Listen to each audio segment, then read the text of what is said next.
curious fact about the Star-Spangled Banner is that 117 years passed between the moment Francis Scott Key put pen to paper in 1814 and Congress's designation of the song as our official national anthem in 1931. Despite civil rivals over patriotic affection that emerged throughout that time, organizations such as the American Legion lobbied on the song's behalf in the 1920s and fought against its desecration after the law took effect. Born in battle, the Star-Spangled Banner is distinct for having been read behind enemy lines while negotiating the release of a war prisoner during the War of 1812. He became privy to England's plans to rob him. Enemy commanders held him and two compatriots aboard the ship at the battle's end. One inspired the massive banner hoisting over Fort McHenry, he wrote his manuscripts.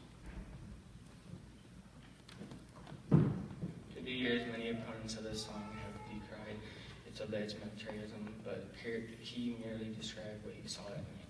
In fact, he, a pacifist, served as a reluctant fighter when the British marched on Washington 3 weeks before the Battle of Baltimore. His song also qualified the country's use of force. Many Americans are unaware that he completed 4 verses, which he matched with the pre-existing melody. In the final verse he wrote, "And conquer we must, when our cause is just, and this be our motto, in God we trust." The federal government has printed the shortened phrase, "in God we trust," on coins since the Civil War and on paper money since the 1950s, when Congress adopted the slogan as the nation's official motto. The Star-Spangled Banner, which became instantly popular, outlasted a handful of other anthem contenders throughout the 1800s. In 1893, the Navy ordered that it be played for colors, and the Army followed suit 2 years later. President Woodrow Wilson issued an executive order in 1916 declaring Key's song to be the national anthem, though he considered it applicable only to the armed forces.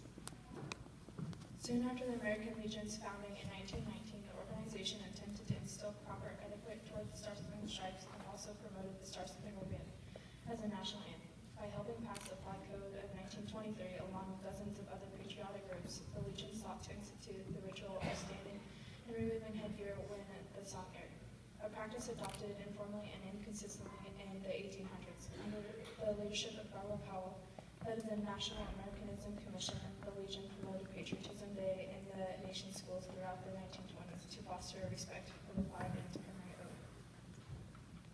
it. The Legion worked closely with veterans of foreign wars and other patriotic groups to lobby Congress on behalf of the Star-Spangled Banner, prevailing on allies to introduce anthem legislation.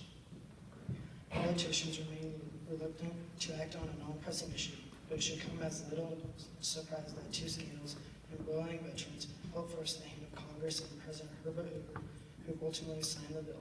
The law cost almost nothing to put into place. Satisfied veterans mad about the bonus issue and sharp treatment of veterans by federal agencies. The American Legion continues to promote respect for the Star-Spangled Banner and the flag it represents. In 2012, the Legion passed a resolution supporting the establishment of Star-Spangled Banner Day on March 3rd. The anniversary of the day, Hoover signed the anthem bill into law. The measure would help spread knowledge of the anthem, which is still there 200 years after its creation and will be for a long